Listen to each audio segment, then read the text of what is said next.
Hey guys, welcome to Mountain Crawlers. Just got off work. We're gonna do a little bit of work on the Jeep. Already working on the bumper last weekend, getting it all tied into the cut and fold here.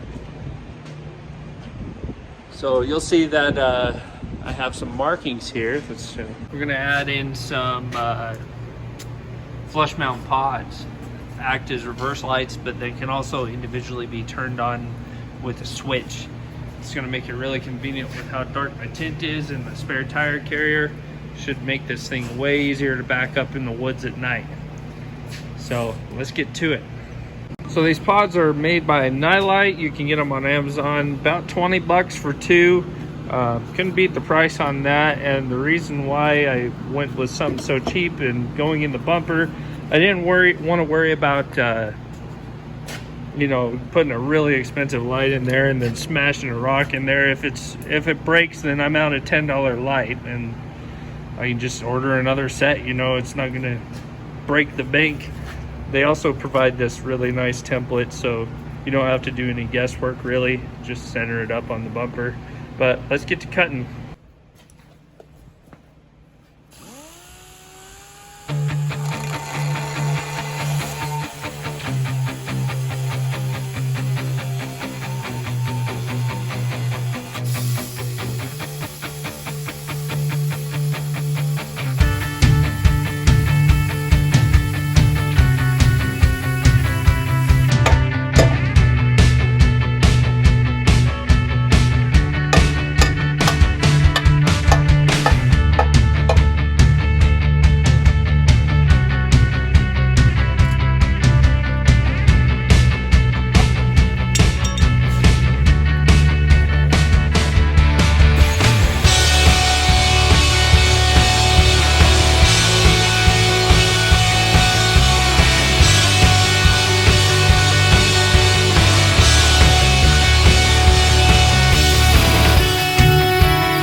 Alright, so we got that guy cut out nice and square.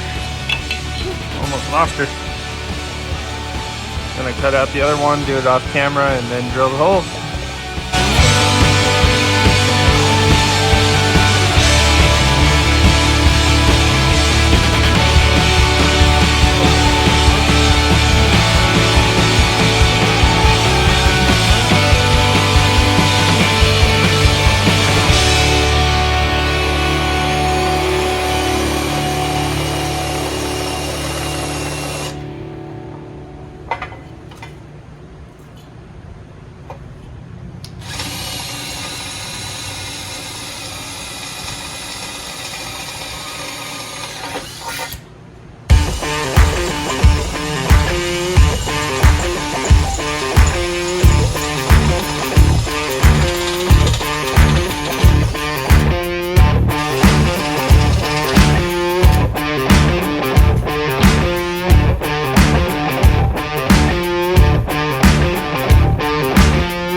Alright, so now that I got my holes drilled, I'm gonna make this a little easier on my life and actually add a connector on the end of the wires for the lights. That way, if I ever want to pull the bumper off, I don't have to snip any wires, I just disconnect them.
All right, guys, we got them all in and wired up. I decided not to film the rest of the wiring process just because it's a little bit tedious, and I'm sure you guys don't really care to see a whole bunch of wiring.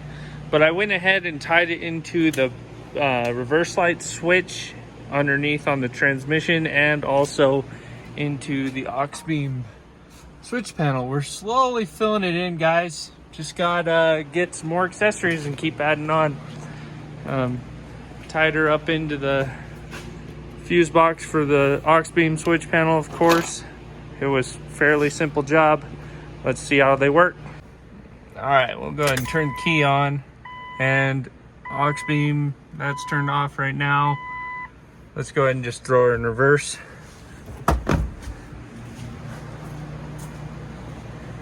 And of course, we're in the shop right now, so it's hard to see how bright they are, but coming on in reverse. And I'll pop her into neutral and hit the backup. And still same thing. So it's going to be very convenient. Of course, the factory reverse lights are going to stay on. That's not a huge deal to me though. But let's go see how she looks outside. I'm going to make it really quick outside though, because it is almost 0 degrees right now and it is freezing. So bear with me. All right, there they are in all their glory. Probably look brighter in person than on camera, of course. But I mean, for 20 bucks on Amazon, I don't think you can beat them. Simply because if they get destroyed on a rock, it's not the end of the world. Figured I'd showcase my rock lights and all the other lights I got in the Jeep right now. You guys stay tuned. I'm gonna have a ditch light mounting video here very soon. Got a cool sponsorship. Can't wait to show you guys. But yeah, I hope this was informative, and you know, it's just cool to show you guys the updates on my Jeep, and I hope you guys stick around and keep watching. Just hit that like and subscribe button, and we'll keep bringing you content. You guys have a good night. We'll see you later.